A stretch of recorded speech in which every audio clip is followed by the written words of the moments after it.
The irony of spending 18 months planning the perfect wedding is that it takes exactly 6 minutes for it all to implode. I know because I watched every excruciating second tick by on the antique clock mounted above the vineyard's stone archway.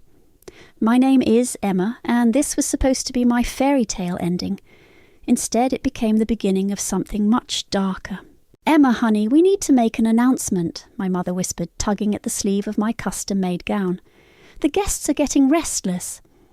I stood frozen in the bridal suite, staring at my phone. No calls, no texts, nothing from Leandro for the past 3 hours. Daisy, my best friend and CFO, paced the room like a caged tiger. "I'm calling him again." She jabbed at her phone. "Straight to voicemail, that son of a—" The door swung open. Chad, Leandro's business manager, sauntered in with his signature smirk. My stomach dropped before he even opened his mouth. "Well, this is awkward," he drawled, adjusting his tie. "But I've been asked to deliver a message." "Where is he?" I demanded, my voice steadier than I felt. "Bora Bora, actually. Took the morning flight, with Zoe." Chad's eyes gleamed with something between pity and amusement. "The intern."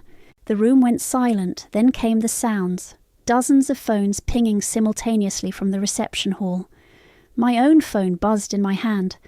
"Oh, God!" Daisy gasped, staring at her screen. "Emma, don't—" Too late. I was already reading the email that had just been blast sent to every wedding guest. Screenshots of intimate conversations between Leandro and Zoe. Bank statements showing massive transfers to offshore accounts. A photo of them kissing in his office dated 3 months ago. "He wanted everyone to know he's found his true happiness," Chad continued, making air quotes. "Also, he's restructured the company. As of last week, he's sole owner of Vital Bloom Wellness, legally speaking." My mother collapsed into a nearby chair, fanning herself dramatically. "What will people say?" "Mom," I said sharply. "Not now." Daisy grabbed my arm. "Emma, we need to call the lawyers. He can't just—" "Actually, he can," Chad interrupted. "It's all very legal, very binding. Guess love isn't always enough, is it?" I looked at my reflection in the full-length mirror. The $12,000 dress suddenly felt like a costume, the diamond ring on my finger a prop in someone else's play. "Emma," Daisy touched my shoulder. "Say something." I slipped the ring off my finger and dropped it into my champagne glass, watching it sink to the bottom. The bubbles danced around it like tiny, mocking laughs. "Tell the guests," I said, my voice ice-cold, "that the wedding is cancelled, but the open bar isn't. Let them drink their fill." "That's it?" Chad raised an eyebrow. "No tears? No dramatic scene?" I turned to face him, and something in my expression made his smirk falter. "You can tell Leandro something for me," I said, picking up my phone. "Tell him that loyalty isn't everything either." I walked past Chad, past my sobbing mother, past the whispers and stares of 200 guests. The train of my white dress swept behind me like a battle flag. As I reached the grand entrance, I heard Daisy's heels clicking rapidly behind me. "Where are you going?" she called out. I pushed open the heavy wooden doors, letting the bright sunlight hit my face. "Home! I have work to do." "Work? Emma, you just found out your fiancé is a thief and a liar?" I finished for her. "Yes, and he just made the biggest mistake of his life." My phone buzzed again. A text from Zoe. "Sorry, not sorry, I deleted it without responding. They thought they'd written the end of my story, but they'd only written the beginning of theirs." Behind me, I could hear the murmur of gossip growing louder, the shocked discussions of the email evidence, the pitying looks I knew were being cast in my direction. But I didn't cry. Instead, I smiled, because while Leandro was sipping cocktails in Bora Bora, he had no idea what was coming. He thought he'd left me with nothing, but he'd given me the most powerful weapon of all. Nothing left to lose. 3 days after my non-wedding, I sat cross-legged on my living room floor, surrounded by financial documents and empty coffee cups. My phone hadn't stopped buzzing since the story broke. Runaway groom was trending. "You need to see this," Daisy said, thrusting her iPad in front of me. A gossip site had published photos of Leandro and Zoe lounging on a private beach. The headline read, "Wellness Guru Finds True Love with Young Protégé." "Protégé?" I scoffed. "She was an intern for 4 months." "That's not the worst part," Daisy scrolled down. "They're calling you the jilted co-founder who drove him away with controlling behaviour." I grabbed the iPad, scanning the article. "They're quoting an anonymous source close to the couple. 3 guesses who that is." My phone rang. Again. This time it was my mother. "Emma, darling, you need to make a statement. People are talking. Your Aunt Carol said..." "Mum, I'm handling it." I ended the call and turned back to the stack of papers. Daisy perched on the edge of my coffee table. "You know what's weird? I can't access any of our quarterly reports from last year. The whole system's locked me out." "Because he planned this," I said, holding up a document. "Look at the date on this contract. He started transferring shares 9 months ago, right after we got engaged." "That bastard!" Daisy grabbed the paper. "But how? I'm the CFO. I would have noticed." "Unless the numbers we saw were fake." I pulled out my laptop, Leandro's old one he'd forgotten at my place months ago. He kept 2 sets of books. The real ones are probably in here somewhere. Hours passed as we dug through files. My eyes burned from staring at spreadsheets until a folder caught my attention. JM Agreements. "Holy shit," I whispered, opening document after document. "These are contracts between Leandro and Julian Morgan. They set up shell companies. Look at the dates. They've been siphoning money since before we even launched." Daisy leaned in. "Julian, his lawyer, but he handled our partnership agreement." "Exactly. He made sure everything was legally binding in Leandro's favour." I sat back, running my hands through my unwashed hair. We were just too busy planning the perfect launch and the perfect wedding to notice. My phone buzzed again, a voicemail from an unknown number. I put it on speaker. "Hey, Emma," Zoe's voice slightly slurred. "Just wanted to say thanks for the amazing severance package. Though I guess you didn't know about that either, did you? God, you should have seen your face when Chad told you. We watched the security footage from the venue. Priceless. Anyway, enjoy running your little... Oh wait, you don't have a company anymore. Oopsie," the message ended. Daisy looked ready to throw something. "I'm calling our lawyers," she said, reaching for her phone. "No." I closed the laptop. "Not yet. Emma, they're destroying you, the company, your reputation. Let them think they've won." I stood up, walking to the window. The city lights blurred through the glass. "I need to be smart about this. Strategic." "What are you thinking?" I turned back to her. "Remember that crisis management plan we developed last year for worst-case scenarios?" "Yeah, but that was for product recalls, not..." "It's the same principle. Control the narrative, gather evidence, strike when they least expect it." I picked up my phone, scrolling through contacts. "First, we need to talk to Palmer." Palmer, Leandro's old business partner. The one who mysteriously disappeared right before Vital Bloom launched? Yeah, I bet he has some interesting stories to tell. My phone buzzed again. Another message from Zoe, this time a photo of her wearing my engagement ring on a beach. Daisy peered over my shoulder. "I can't believe she..." "Good," I cut her off, deleting the message. "Let them get cocky. Let them think I'm hiding, licking my wounds." "And what are you really doing?" I walked to my desk and pulled out a fresh notebook. On the first page, I wrote a single word: payback. "I'm going to take everything back," I said, "and then some. They want to play games? Fine. But they forgot something important." "What's that?" I smiled, but it wasn't the kind of smile you'd want to see across a negotiating table. "I learned from the best manipulator in the business. And now, I'm going to be a better one."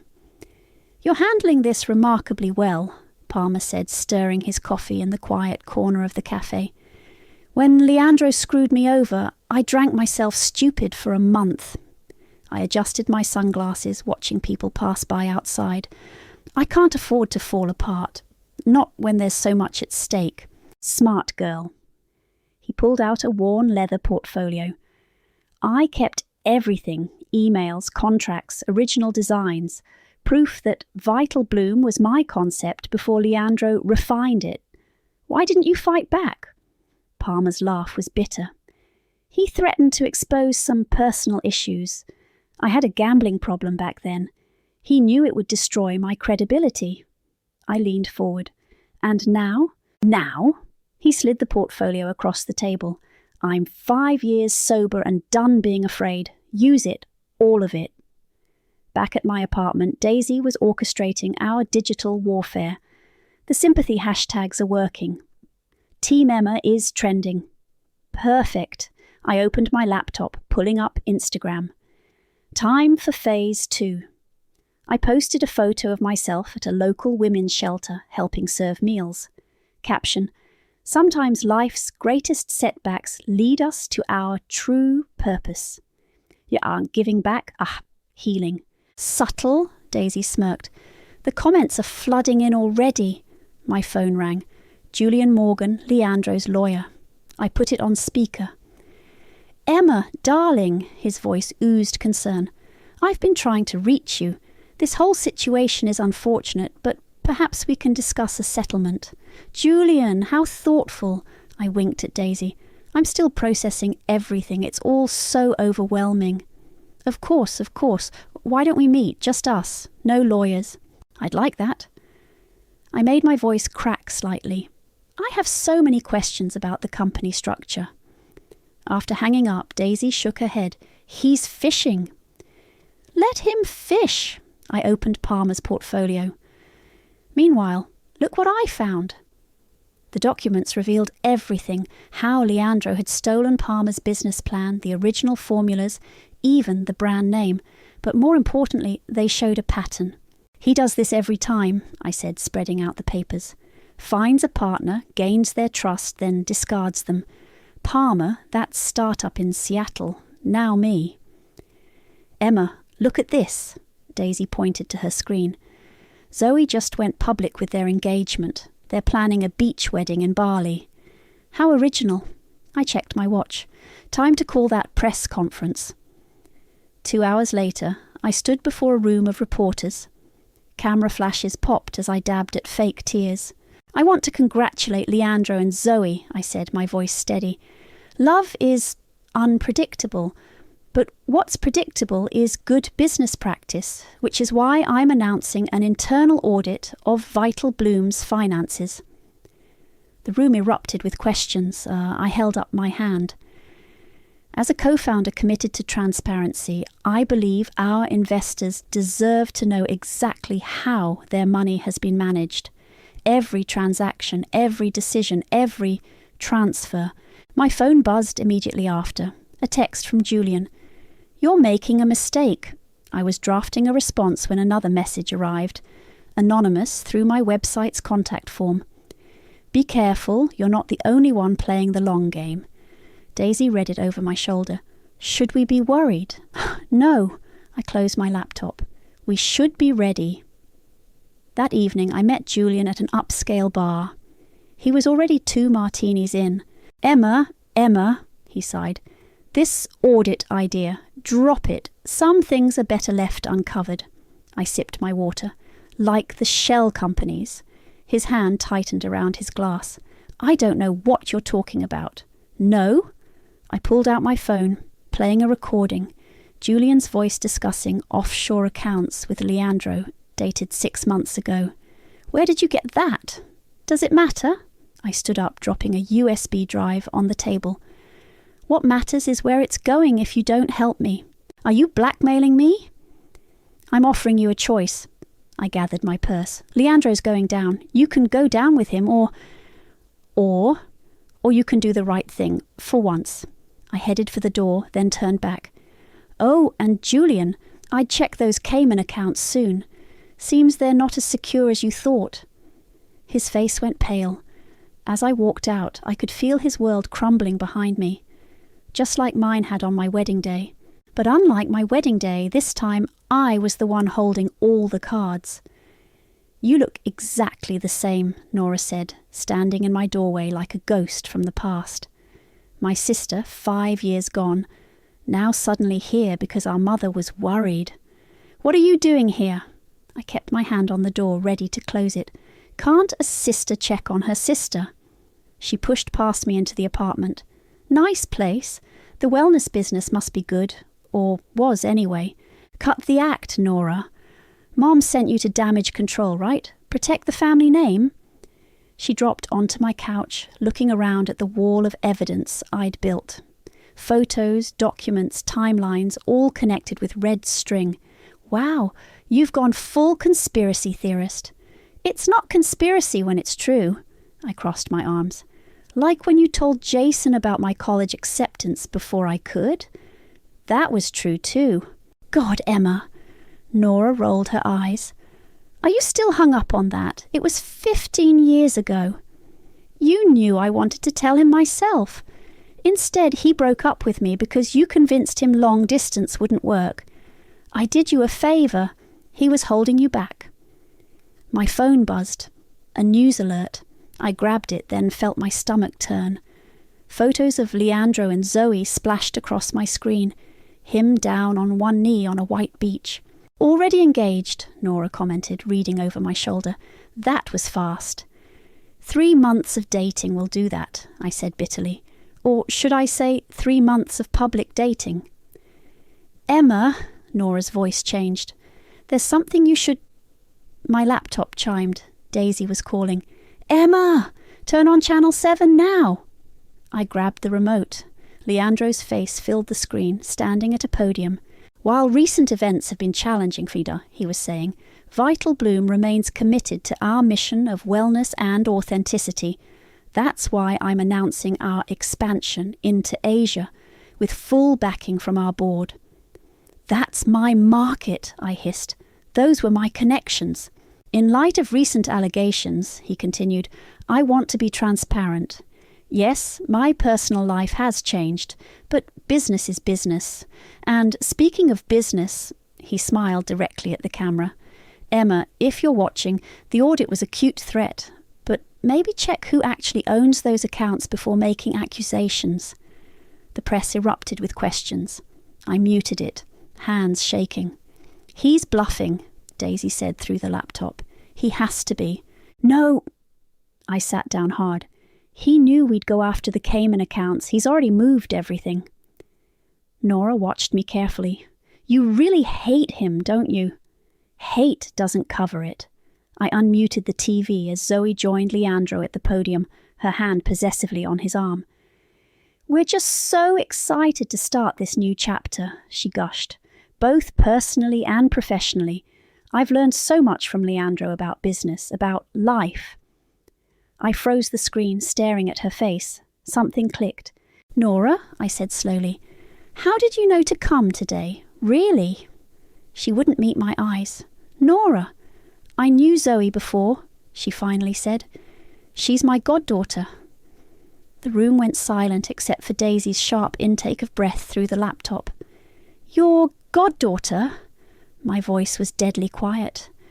"The intern who slept with my fiancé is your goddaughter. Emma, did you introduce them?" Nora stood up.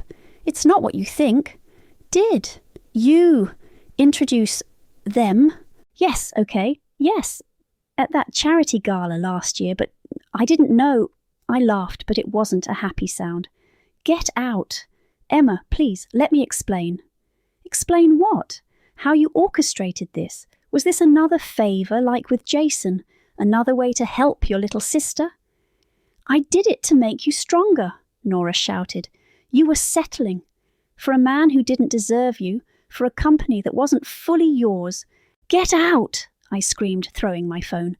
It hit the wall where Nora's head had been seconds before. She backed toward the door. "You'll understand someday. This was for your own good." After she left, I stood there shaking. Daisy's voice came softly through the laptop. "Emma, what do you want to do?" I walked to my evidence wall, tore down Leandro's photo and pinned up Nora's instead. "What we planned," I said. bigger. They want to play family? Fine. Let's show them how family really hurts. The knock on my door came at midnight. I wasn't surprised to see Chad standing there. I was only surprised it had taken him this long.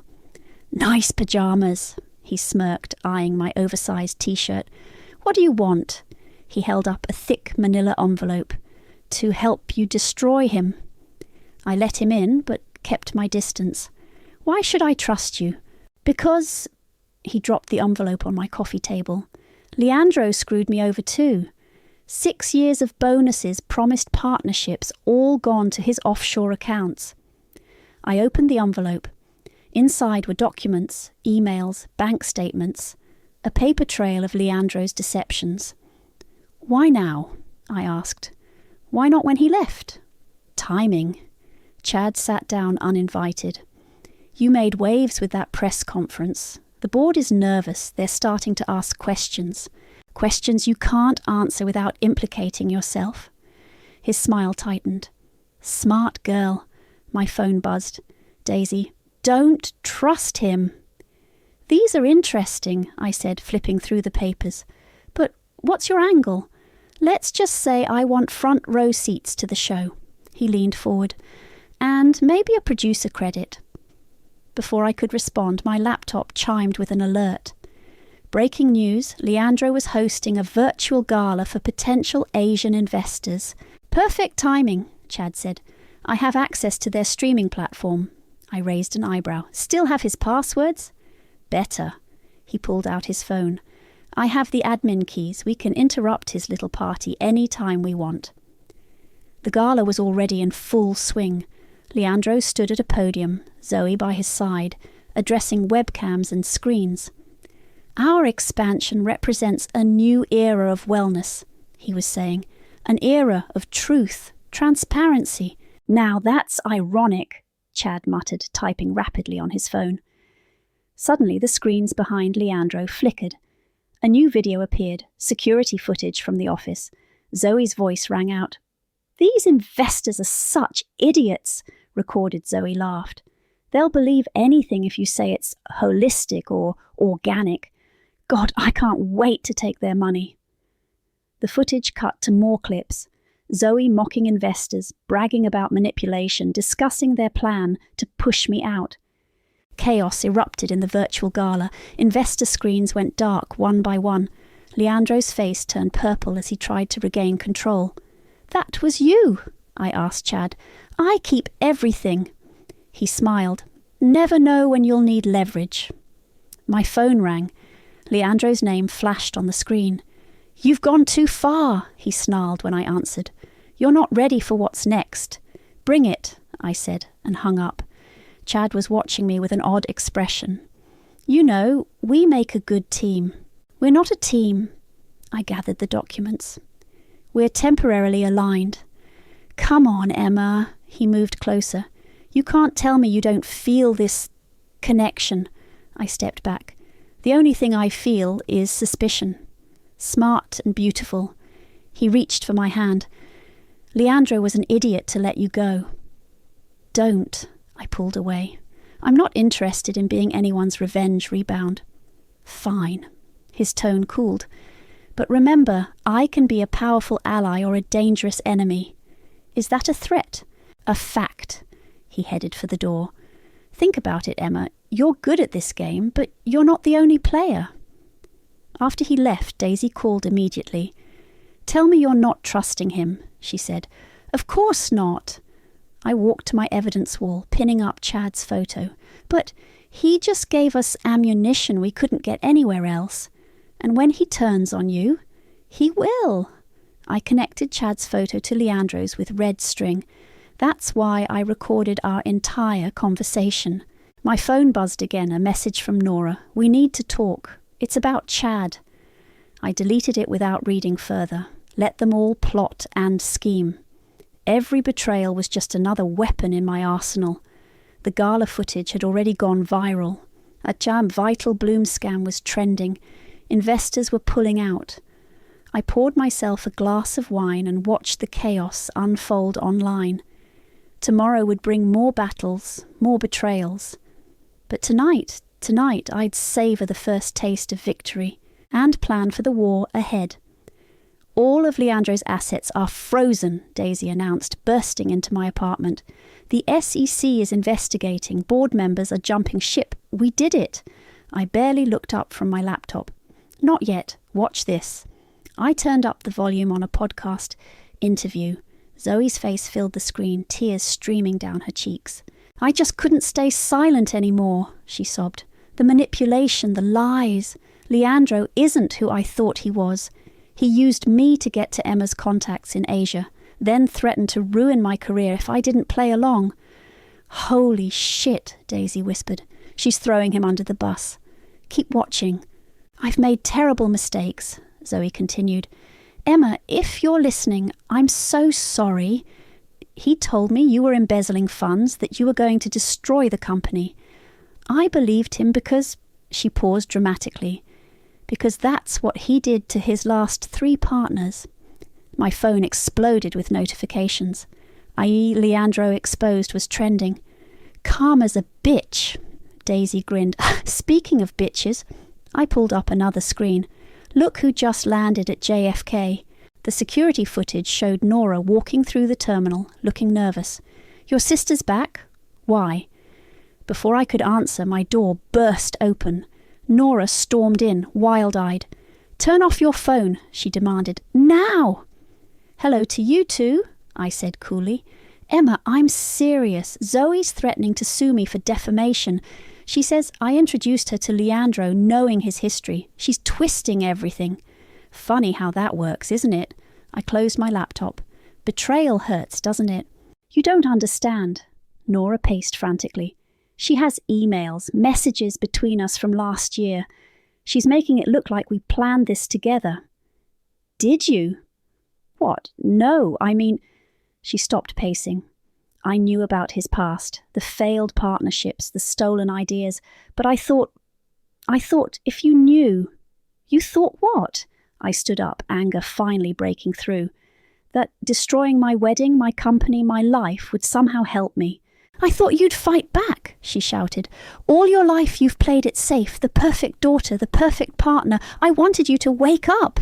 Wake up, I laughed bitterly. You wanted me to be more like you, the rebel, the screw-up.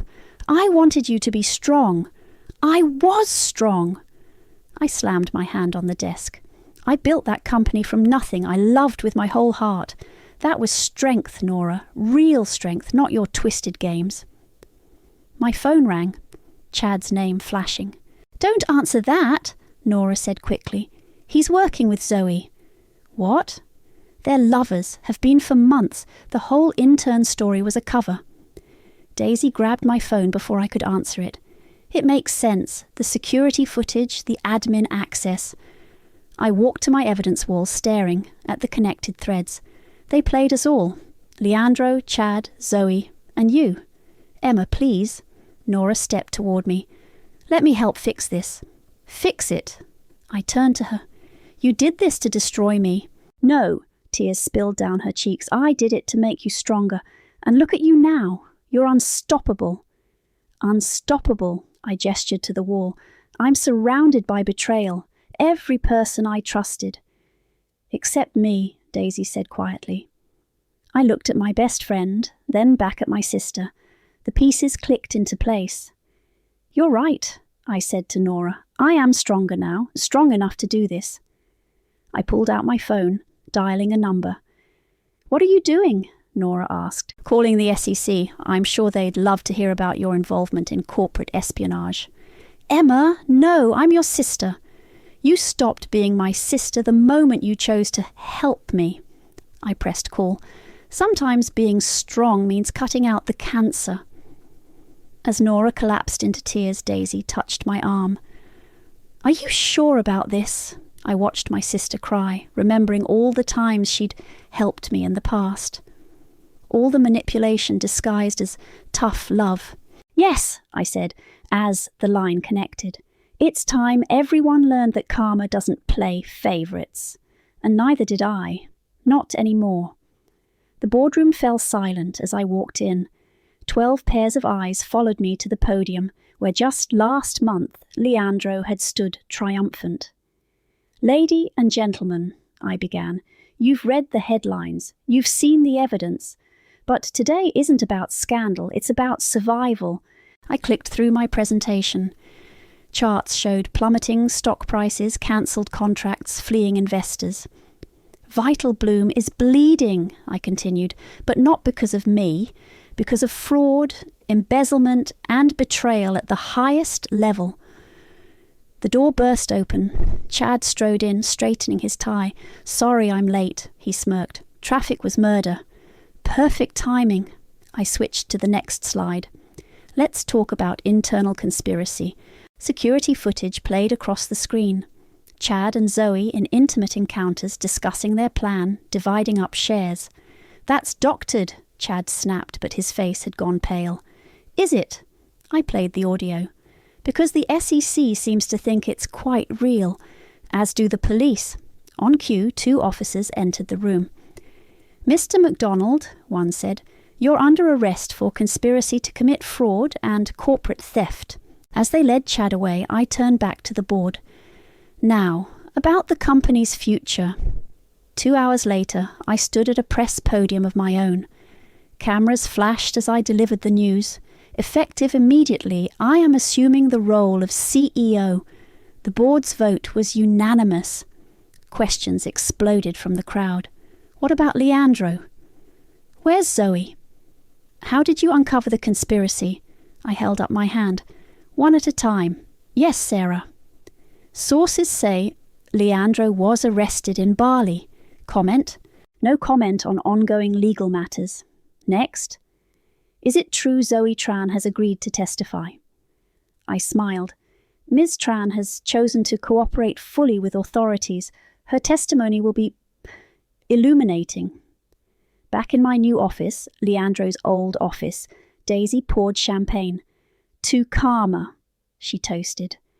"To loyalty," I corrected, clinking glasses. My phone buzzed. A text from my mother. "Your sister's been arrested. How could you?" I turned the phone face down. "You okay?" Daisy asked. "Better than okay." I walked to the window looking out over the city. For the first time, I'm seeing clearly. The door opened. Julian Morgan entered, looking nervous. "Emma, I've brought the new contracts you requested." "And?"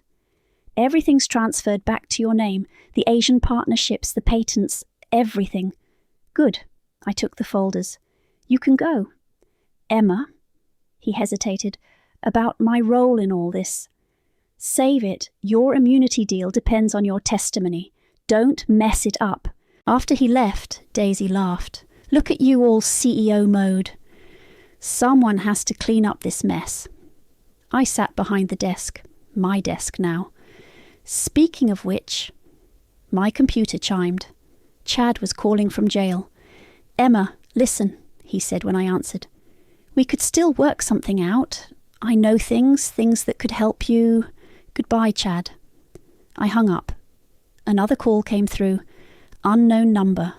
"You won." Leandro's voice defeated. "So why does it still feel empty?" I thought about his question. About Nora in handcuffs, Chad's desperate plea, Zoe's tearful confession. "Because you never understood," I replied.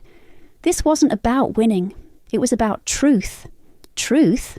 He laughed bitterly. "The truth is, you're just like me now." "No, Leandro, I'm what you created. But unlike you, I'll use this power to build, not destroy." I ended the call and turned to Daisy. "Ready to remake this company?" "Born ready," she paused. "But first, Chad's here." I looked up. Chad stood in my doorway, handcuffed, flanked by officers. "One last thing before they take me away," he said, stepping forward. Before anyone could react, he leaned across my desk and kissed me. I pulled back instantly. "Get him out of here." "Come on, Emma," he called as they dragged him away. "We could have been amazing together." "No," I said to the empty doorway. This was never about falling for another man.